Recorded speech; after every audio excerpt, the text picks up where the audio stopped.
Well, thanks everybody for joining us again for this month's edition of African Liberty webinar. My name, as usual, is Ibrahim Babatunde Anoba, and I am the managing editor here at African Liberty. I have with me very amazing guests to help us decipher this month's topic, and in fact, a question for the entire continent. How can Africa's informal economy benefit from the AfCFTA? As you know, the AfCFTA is one of the most promoted policy area agreements that relates to trade that has been heavily promoted on the continent, I guess, more than anything else in the past 10 years in terms of trade. So it's really a very highly promoted agreement, and there is a lot of expectation that comes with it. And it's been like a year plus now since, a lot of these countries have ratified the AfCFTA. So now questions are emerging as regards to how it affects numerous silenced demographics, more so in the commercial corridor. And today we are narrowing on the SMEs and how the AfCFTA will affect them positively or negatively. And to help us, understand how this is going to pan out are two amazing scholars. First is Innocent Anguyo, who is the market leader of Istanbul Africa Trade Company in Uganda, and is responsible for client relationships and sales procedures. Mr. Angulo is also a consultant at the London School of Economics and Political Science and a recipient of the 2023 Sustainable Investing Fellowship. He has several years of experience in business and financial journalism, research and international development. He's passionate about developing African markets. Welcome, Mr. Innocent Anguyo. Thank you so much for having me. Sure, it's a pleasure. And of course, we have Dr. Socrates Majune, who teaches history of economic thought and institutional economy at the Department of Economics and Development Studies in University of Nairobi. He worked with the Economic Research and Statistics Division, Department of the World Trade Organization, and he was a short-term consultant with the World Bank Group on exporter dynamics database on Kenya. Dr. Majune his research interests include international trade, industrial economics, institutional economics, econometrics, among many others. Welcome, Dr. Majune. Once again, good evening from Nairobi, and thank you very much. Thank you. It's really an amazing feeling to have the two of you here to help us with this conversation. But let's just pretend as though we do not know what the AfCFTA is generally about, and let's try to first of all start by telling our audience what it actually means. So if you want to go first, Dr. Majune, what does the AfCFTA mean beyond the abbreviation? Okay, once again, thank you very much, Ibrahim, and the whole team for the invitation. So the AfCFTA basically means this agreement, which is to mainly improve or rather increase intra-African trade. As you know, a lot of the estimates indicate that trade within or among African countries is maybe around 17% there. Some estimates put it at around 18. So let's say roughly 17, 18%. And it has been a big issue whereby now the question is, how do we improve trade within the continent? Because of the proverbial saying that charity begins at home. So the African Continental Free Trade Area is purely to be there to increase trade within African countries. So far, we've had, I guess almost all countries have signed it, but when it comes to the ratification, possibly we have around 80% of the countries have already ratified it. The history of it started with a lot of discussions at the African Union, but the key discussion was during the ministerial meeting in 2018 in Rwanda, Kigali. That's when the ministers now agreed to make it very, very serious thing. Now started to have formal steps towards it. So some key things that have been done. For instance, I think in 2020 or 2021, a secretariat was already formed, which is now based in Accra, Ghana. And then trade was officially started on the 1st of January of 2021, trading under the African Continental Free Trade Area. So allow me to stop there. Thank you. Thank you for that succinct overview of what the AfCFTA means. So now let's get to the meat of the conversation.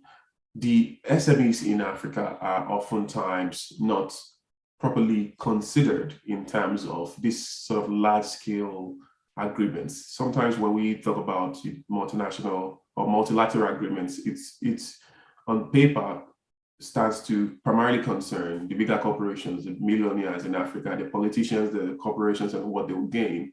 And we know that the backbone of Africa's economy in different countries is, the agricultural sector, the SMEs, the market men and women. So, Mr. Anguyo, do you believe that at this point, with what you know about the AfCFTA, what each country has been talking about in terms of implementation, do you think that we have sufficiently include the SMEs in our consideration? I don't mind if you want to use a particular country as an example, but generally overviewing this, do you think the SMEs have been properly considered in terms of the AfCFTA's emergence and its implementation so far?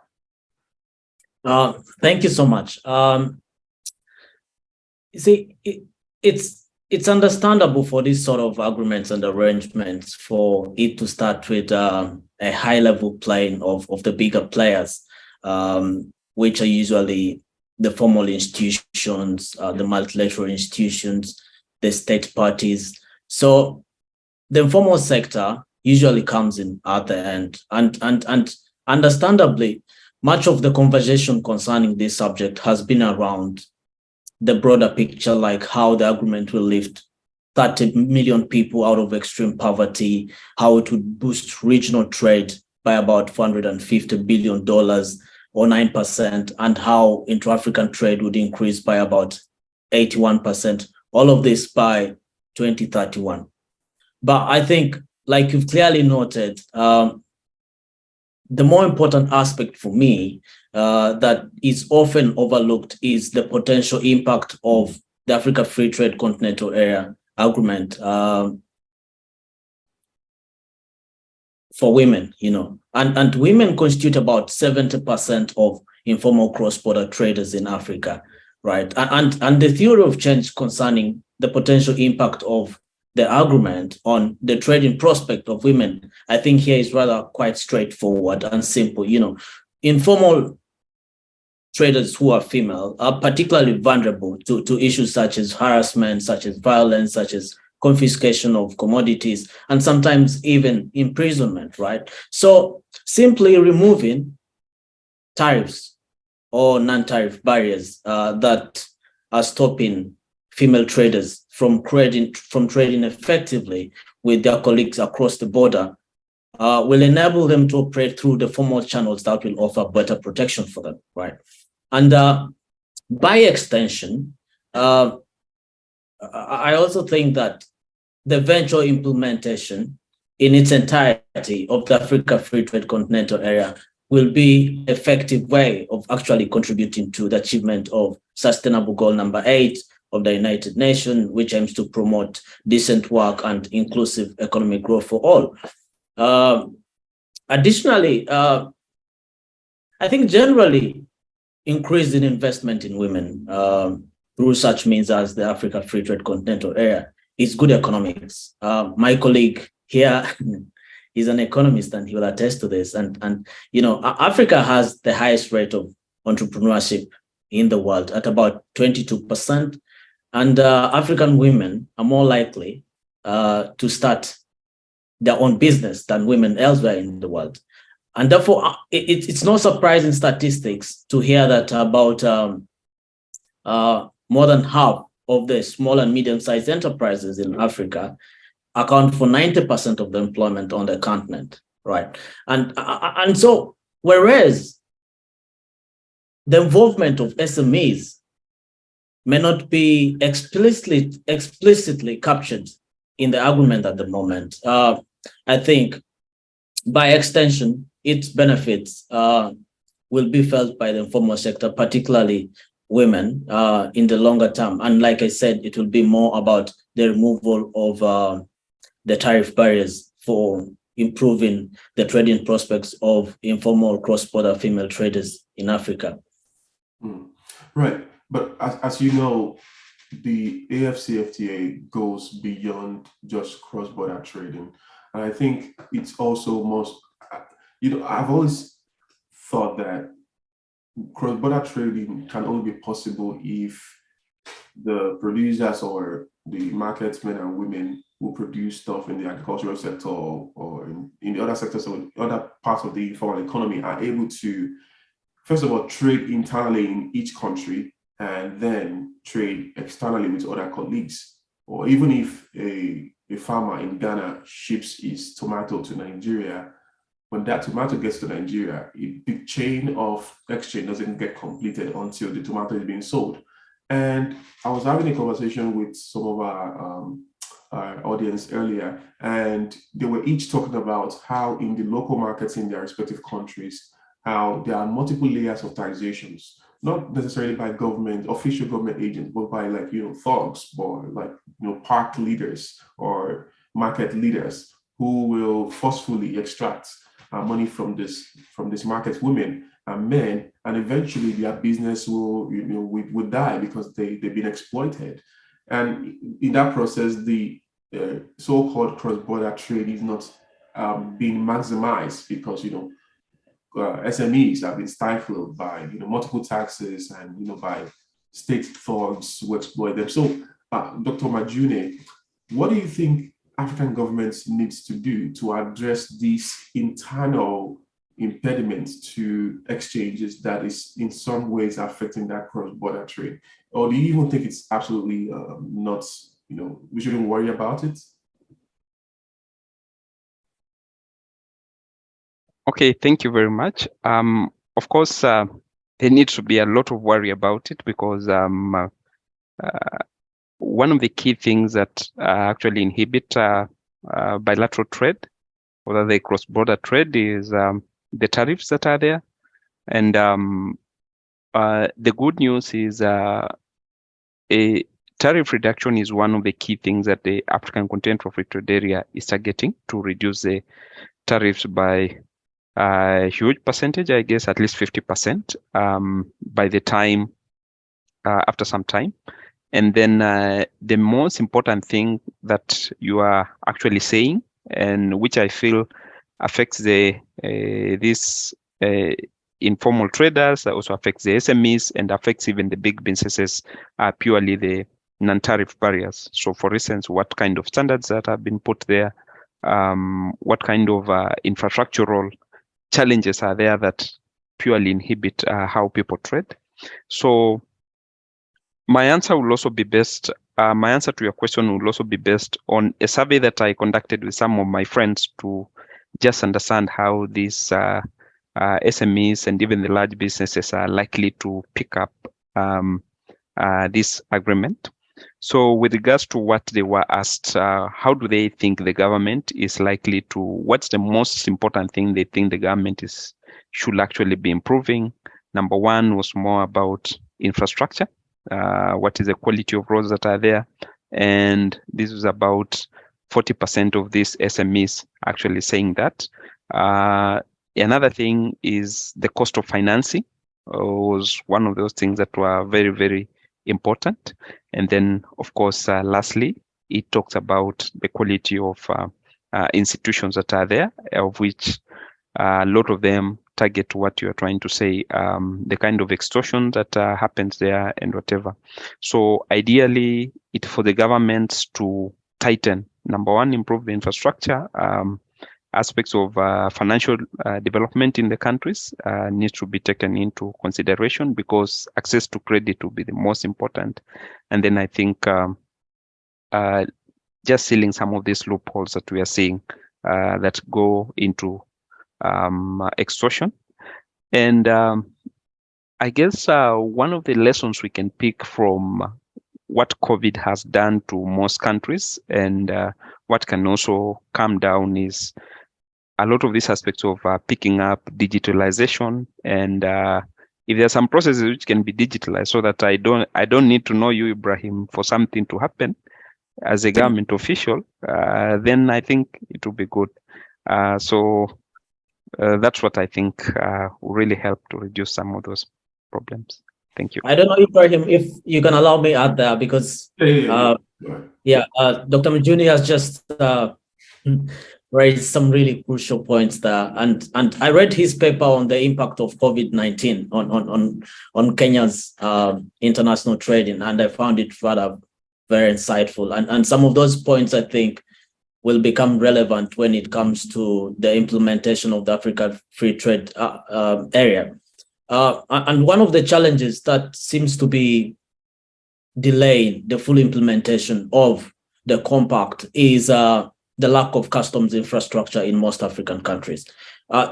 While the actual trading under the agreement has begun, it's just a handful of countries that are actually exchanging commodities at the moment. So Ghana and South Africa kicked off the whole thing. And then I think later on, Nigeria, Ivory Coast, and Kenya, and a few other handful countries began trading under the scheme. But a bigger section of the continent is yet to join in on the act. And this is largely because of the lack of enabling customs infrastructure to see that we can make the most of the Africa Free Trade Continental area.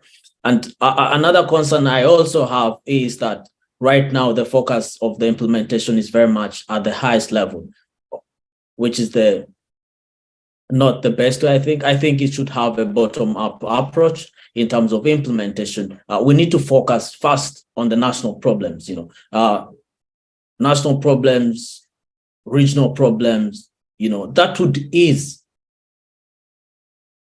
bilateral operations. This could be contributing to the regional energy markets, improving the regional transportation infrastructure. And when you look at my region and Dr. Majuni's region, the East African community, we're increasingly beginning to do this.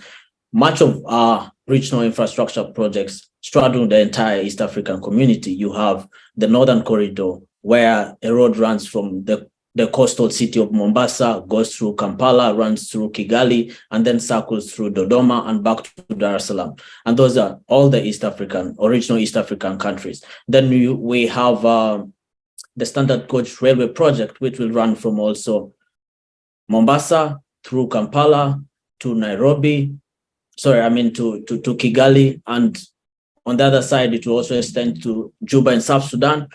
Additionally, Uganda is increasingly constructing roads in Democratic Republic of Congo. And all of these are really trying to get the bottom-up approach running, have local solutions that improve trading within the region first before thinking at a continental level. I think it's going to be significantly helpful going forward in the implementation of the agreement. Right. I totally agree. These transportation infrastructures are really like the nerve of cross-country trade, because again, you need the transportation means. However, going back to the internal impediments, and some of these impediments are not necessarily economical outrightly. Things like insecurity, domestic political dynamics, ethnic conflict, and whatnot. So what do you think should be the major focus? Let me start with you, Dr. Majuni. The major focus of each African government in terms of addressing the impediments, the non-economic impediments to actualizing the AfCFTA on the internal level. Okay, thank you very much. Even before we talk about the non-economic and whatever, I'm thinking the most important thing that needs to be starting at this time is with regards to the awareness. The research that I conducted with some of my friends revealed that, for instance, in just about 55% of micro farms are aware of the agreement. 56% of the small size farms and even large firms, there's about 40%, 42% of them are aware of the African Continental Free Trade Area. So my thinking, number one, even before we address any of those things that really touch on what are those non-economic things, are these businesses aware? I like what Innocent has said about the bottom up. Ideally, we are forming this agreement for purposes of seeing more firms trading. But if these firms are not aware, then who are you working hard for? So I think that's the first thing. And then the other thing is, I think among the non-economic, they are varied, and it purely depends also on the countries. There are countries where insecurity is a serious issue. Then I think that really has to be handled. There are countries where, for instance, my country, Kenya, especially around years where we have general elections, then there might be some discomfort. Those are some of the things that now the country has to really work on. And then, but I'm thinking a lot of the things really have to do with the infrastructure internally. Still, how stable is your power supply? Those are some of the things that are really important. Thank you. Awesome. Do you want to add to any of those internal things we need to focus on, Mr. Anguyo? Yeah. Like he said, whenever there's a bit of insecurity in Kenya, it affects all of us. So there's this common saying in the East African region that when Kenya coughs, the entire East African community catches a cold. And it's because Kenya is the biggest economy in the region, and it's also the inlet to the rest of the hinterland countries in the East African community. I would believe there are several similar countries across Africa which are like that. You have South Africa in the southern part, you have Egypt in the northern part, and then you have Nigeria and Ghana on the West African coast. So how they influence regional trading dynamics are significantly impacting on the general trading activity in their regions. And the issue of infrastructure is very, very significant because according to the African Development Bank, our infrastructure gap is about 130 billion to 170 billion annually, and this is a massive gap that has to be filled. And some of this infrastructure is actually the infrastructure that would be relevant for enabling regional and continental trade. And then he also mentioned the issue of violence. In recent years, there's been growing violence in the Sahel region of Africa. And it's not only leading to the death of people as well as displacing people, but it's also leading to a reversal of the economic gains that the continent has made in the last several decades. According to the United Nations Development Program, I think about 16 African countries lose about 97 billion per year in informal activity due to violent extremism. So going forward, even in considering policy making regarding trade and economic activity, we need to think about developing mechanisms for eliminating violent extremism across Africa, particularly focusing on the Sahel region. Another third issue that I would like to add is the issue of remittances. Remittances are becoming a very, very huge driver of economic activity on the continent, and they've actually rivaled official direct aid in recent years. I looked at my statistics earlier on, and it says that about 48 billion in 2019 was the official remittance flow to sub-Saharan Africa, and this is significantly larger than foreign direct investments and equity and debt that flows into the continent. And just to add to that, remittances actually constitute a huge percentage of GDP in some African countries. In South Sudan, it's 34%. In Lesotho, it's 20%. In Gambia, it's 15%.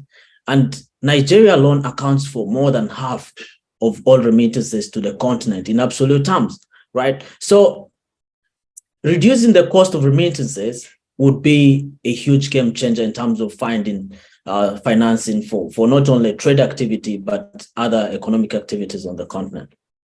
Right. So I want us to zoom out a little bit more now on the macro level. So let's think about the external factors mitigating the AfCFTA. So a lot of people have talked about, oh, well, we are trying to promote this, cross-country trade, intra-Africa trade, but majority of our African countries still prefer to hand the strong dollar. In other words, to trade with Bulgaria or Russia or China, to end those hard currency compared to trading with their local. So again, that's preference. I mean, we can't force Ghana or Nigeria to not trade with Russia or China and say, oh, why can't I trade with Namibia instead or trade with Togo instead? And another angle to that is that a lot of people actually, floating the idea that more so Russia and China are playing some unfair trade balls or cards here. I mean, in many cases requiring that, you better trade with me so I can keep giving you loan, or you better trade with me so I can give you weapons. So what do you think about that external, unfair, international, power dynamics to this AfCFTA? Can you help us break it down, Dr. Majune? Thank you. It's a very serious issue of concern. One of the key challenges that African countries are now facing is you are here, you would like to enter the AfCFTA. China is now the leading importer for most countries in Africa. For instance, for Kenya, around 24% of Kenya's imports are actually from China. It's the largest importer, and almost the same percentage for other countries. On the other side, when you look at the exports, we actually don't export so much to China. The other threat that is now there is AGOA, which gives preferential, non-reciprocal preferential agreements, priorities to certain products from African countries. And of course, as you're saying, we have Russia there. We also have some agreements, I think everything but arms with the EU, something like that. So we have all these challenges. And as I initially said, intra-Africa trade is actually lower compared to how much is actually exported abroad. So definitely that really poses a big challenge in terms of what exactly do we now prioritize. And my thinking is it will really take a lot of political goodwill. The other thing is, and the political goodwill should mainly touch on what are these things that are more important, or rather, what are these benefits of you trading under the AfCFTA as opposed to trading abroad, or rather trading with a partner who you are used to. I'm thinking, I don't see any other way. It really has to do with how you lure people to actually trade into your agreement as opposed to another agreement that is already existing. I'm thinking that's how any business person looks at it. Why should I trade under this agreement as opposed to what I'm already used to? Thank you. Great. Do you have anything to add to that, Mr. Innocent? Any apprehension about this unfair trade practices by Russia and China and other players? Yes. I think as a continent, we've never had a better opportunity to actually come together and provide a unified force against the bulwark presented by the Western forces and the Eastern forces, whether it's in trading or geopolitics. And the AfTA, or the Africa Free Trade Continental Area, presents for us a chance that we just can't pass. But I'm beginning to see cracks in it. And most of these cracks have been engineered by the foreign players, such as the US, the EU, and so forth. And much of it is really in reaching trade agreements with Africa. You see, the United States of Africa is going ahead to have bilateral agreements with Kenya and other African countries. And yet we know, on the other hand, that Kenya is also having trading agreements within the East African community. It's also having trading agreements with Africa. It's also having trading agreements with other regional blocs, right? And what this is doing is that it's reducing the level of trust within the African players, right? And this is something we need to nip in the bud rather earlier on, because it could significantly derail how quickly we go ahead in implementing the Africa Free Trade Continental Area. And recently, at the LSE Africa Summit, which is the biggest student-led event in Europe, someone asked a very phenomenal question. They were like, you look at China, you look at the European Union, you look at the US, they all have strategies for Africa, right? Whether it's a conference or whether it's a summit, even smaller economies compared to these bigger players, smaller economies like Turkey, like South Korea, they're now having strategies for Africa. What is Africa's strategy for these countries? What is our strategy for the United States? What's our strategy for the EU? What's our strategy for China? Are we just taking everything from them in terms of orders, in terms of trading agreements, like we did during the colonial period, or we are beginning to act as equal partners and as equal forces in global geopolitics and trading? And to do that, we need to work together as a continent, unite our forces. Unless we do that, we are just going to have a repeat of what happened to us under colonialism. Sad to say that. Yeah. Right. I mean, it's the sad reality. I mean, you're already calling it Africa's own imposed imperial or neocolonialism, that they're not forcing themselves upon us. We're actually giving them the open door. Come exploit us again.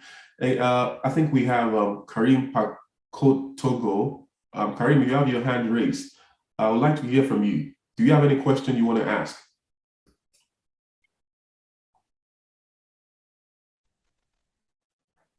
Karim, are you there?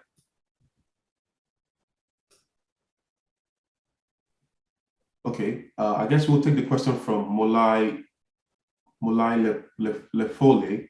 So Molai says, I like the fact that you are mentioning conflicts. Are we going to do intercontinental trade without DRC and Sudan now that we are letting them fall back into an anarchic state again?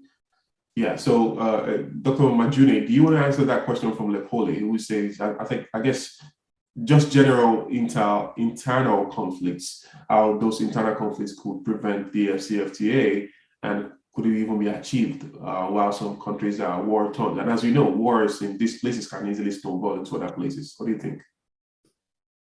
Okay, once again, thanks. I'm believing maybe there's some step which is already being taken. I think so far we've had some presidents who are already discussing, and the AU is organizing something to ensure that the war in Sudan does not really escalate into something very big. The DRC also the same thing. And as you know, both Sudan and the DRC are very big economies in the continent.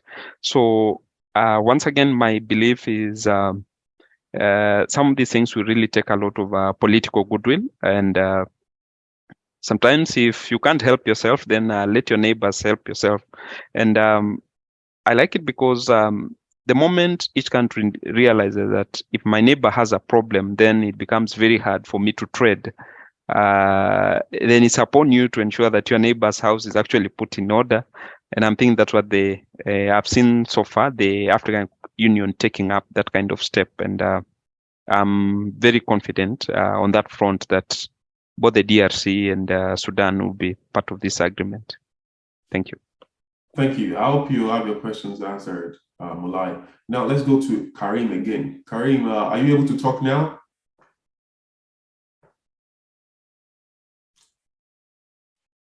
I don't think your microphone is working. Okay. Can you hear me? Yes, please go ahead and ask your question. Okay, I am Karim Pakoto. I am in Burkina Faso. As you said, many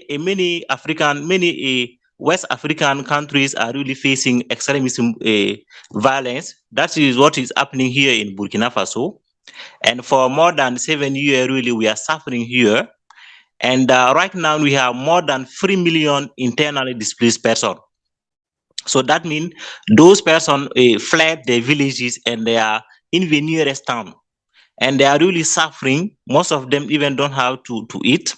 So what the government do is to increase the different taxes the different bills and taxes has been increased in order to get money, in order to help all those persons, and also get material for the different army, for the army. So my question is to know, I don't know why in Africa here, mainly in Sahelian region here, many countries are attacked by terrorists. But I don't know why those countries cannot get together and try to find solution, common solution. When you take the case of Ukraine, you know that many European countries are backing Ukraine. That's why Ukraine is still standing now. If not, if Ukraine did not get this help, right now maybe Russia has occupied all Ukraine. But here in Africa, why can't we get together to find common solution to our problem? We have ECOWAS, we have African Union, but we don't know what the concrete aim. Thank you. This is my question. Well, thank you, Karim. Innocent, you want to help us try to answer how, perhaps try to relate it to, some political impediments to actualization of the AfCFTA in each internal African countries, and perhaps how the AU can also help address that. I guess what the question will be, does the AU have to really care about helping Burkina Faso, Sudan, and all those places address their internal political crisis while thinking about the AfCFTA, or these are two separate line of endeavors that need to be pursued?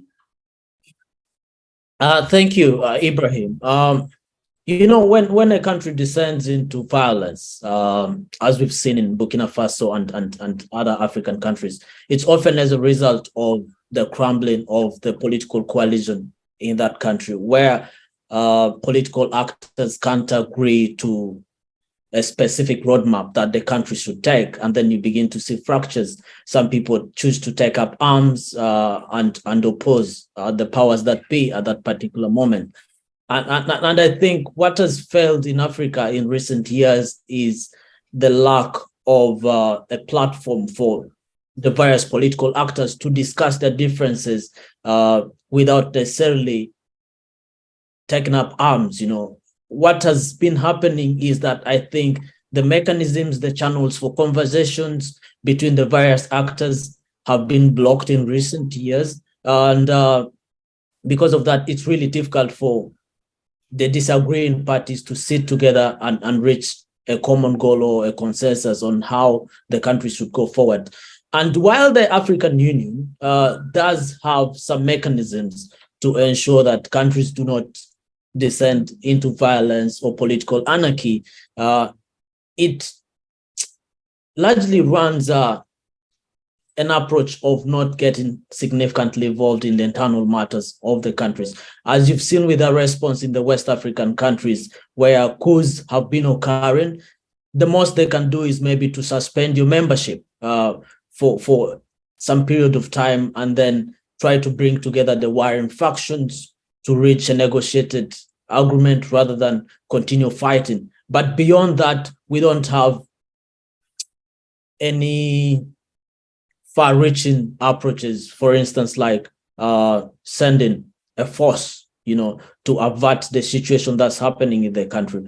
Rather, what we do have as a continent is regional approaches to these issues. So we have the ECOWAS standby force. So in East African Community, recently we've had the East African Community standby force that was sent by the East African Community presidents to go and avert the political situation in Eastern DRC. And then in Southern Africa, under the leadership of SADC, we've seen how they've actually sent their standby force to intervene in Mozambique following the descending of that country into political anarchy, following the rise of Islamic extremists there. So I would say the more effective approach is that one, is the regionalization of the responsibility of averting political anarchy in these countries. Okay, so our final leg will take us to the question of how, and I think we already a little bit, try to talk about this, but I want us to talk about it in a much more comprehensive way. And that's how the AfCFTA will force or change the relation of African countries that also have commitment to, say, the WTO, say the OPEC, and these multinational trading blocks as well. And do you think the AfCFTA could conflict with these multinational agreements? And if it does, or if it will, how do you think each country could potentially navigate their way to keep their commitment to the AfCFTA and to these multinational agreements? But if you think it wouldn't, then how do you think the AfCFTA wouldn't be submerged into this multinational agreement commitment? I guess in other words, the point here is that how do you see each African country navigating their commitments among these different agreements? Dr. Socrates, your microphone is muted. Okay, thanks. A very, very tricky question because I remember the WTO. This was one of the discussions. Actually, the discussion was is multilateralism, is it in danger? Because I beg your pardon. And you worked there as well, so I can see the situation you found yourself in. Yeah, yeah. Because the thing that is there is we've had a lot of these regional agreements. And countries are saying, for instance, especially small countries are saying, we are not seeing any benefits of being a member of you guys. We can't really see any benefits. So for once, my thinking is definitely the formation of the African Continental Free Trade Area might have some challenge on multilateralism, the WTO, especially met with some of the government officials, and for them, they're like, if this agreement works well for us, then we really have to reconsider our membership in these international organizations. So I honestly, in all due respect, I feel definitely it will have a challenge, but then it is still good for African countries to be part of the WTO and all these international organizations, because there are other benefits that you get from them.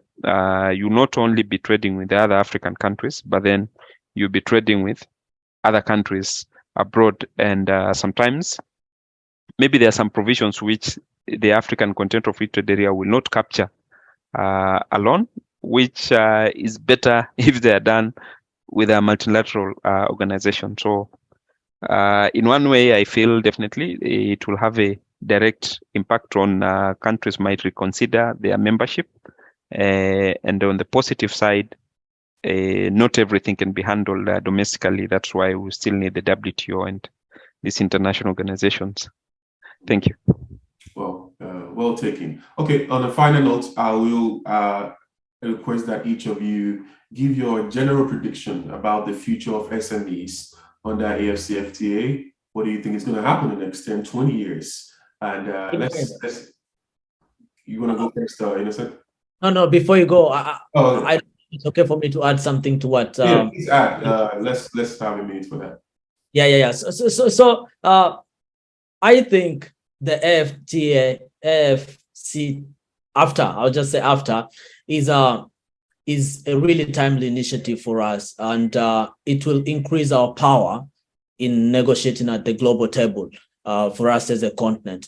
The European Union member countries are all members of the WTO. The countries in the ASEAN region of Asia are all members of the WTO. But when you have a force as big as 1.3 billion people, an economy the size of 3.4 trillion like ours, you come to the table with a huge leverage that you can then use for negotiating with these other players. So I'm really looking forward to the implementation in full of this agreement, and I think it's going to make us one of the leading trading players on the global level.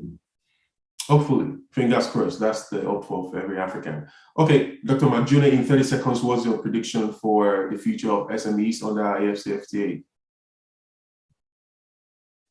My prediction is we see more small farms and medium-sized farm engaging in trade, either directly or indirectly, directly starting to trade within African countries, or indirectly through acting as an intermediary somewhere of a large farm. So, or rather what we call the global value chains, regional value chains in this case. So I expect to see an increase in the engagement of SMEs through those two aspects.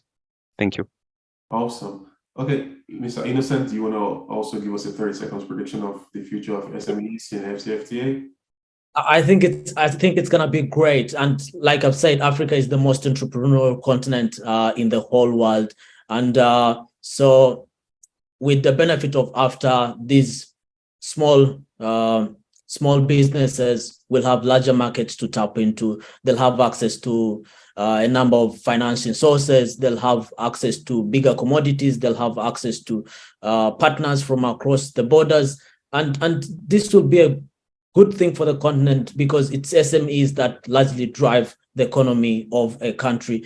And we've already begun seeing how SMEs are erupting across the continent. You know, while startups are experiencing a reduction in financing in the global north, in Africa, financing for startups is growing. Kenya is emerging as a key player in the startup industry, and so is Nigeria, and so is South Africa. So AfTA will only leverage the potential growth credentials of these startups, and I'm just excited about the future for SMEs. Awesome. That's an important prediction because, I mean, if you think about it, many of us in one way or the other are involved in the SMEs, either through our siblings or our parents. My own parents, they are small business owners, and my siblings also have business as well. So it concerns everybody. So on that note, I really hope your predictions